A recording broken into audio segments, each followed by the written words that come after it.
Success is stumbling from failure to failure with no loss of enthusiasm. Winston Churchill. Now, let's listen and learn. The Parable of the Pottery Class. This story is from Art and Fear by David Bayless and Ted Orland. On the first day of the pottery class, the teacher announced that she was dividing the class into two groups. Half of the class will be classified as the quality group. This group will create just one piece of work that would be considered their best, while the other half will be considered as a quantity group. Their task was to churn out as many pots as possible. At the end of the allotted time, the finished products will be judged. For the quantity group, there was a large stack of pots. On the bottom of the pile, the pots were poorly made, while on the middle portion was somewhat better. Going through the top, the pots got better and better. As a matter of comparison, the pot of the quality product was not as good as the quantity's best. It was obvious that in the quality group, their time was mostly spent planning and visioning what the pot should be like, while the other group just kept on making until it became increasingly better. This analogy can be applied to our career or businesses or other aspects of our lives. You will surely encounter numerous failures along the way. You must embrace failures, as this will train you to be better and eventually come up with the best results.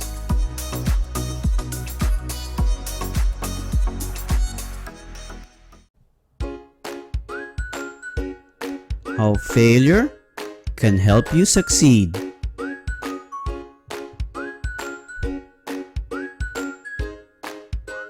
"1% Habits for Growth."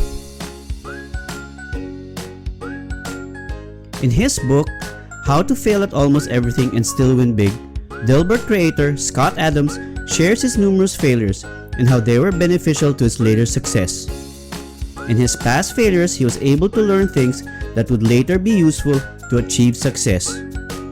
Here are just some of them. Number 1. Created a computer game. Twice!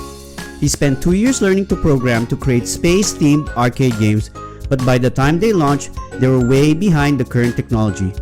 Well, at least he learned to program. Not bad considering Steve Jobs never did coding. Number 2. Worked at Crocker National Bank.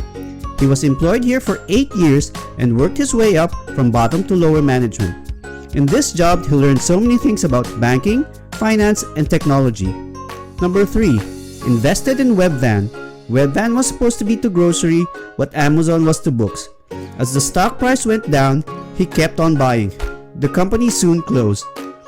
This taught him not to believe in everything that management says.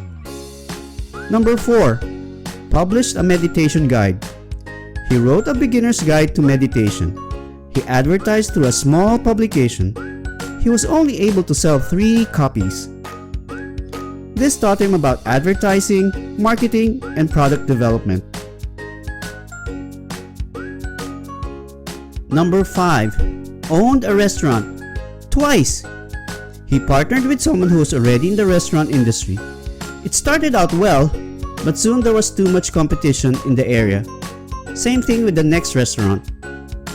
Of all his failures, this was the one he enjoyed the most. The experience of running a restaurant was worth it. If you do something every day, it's a system.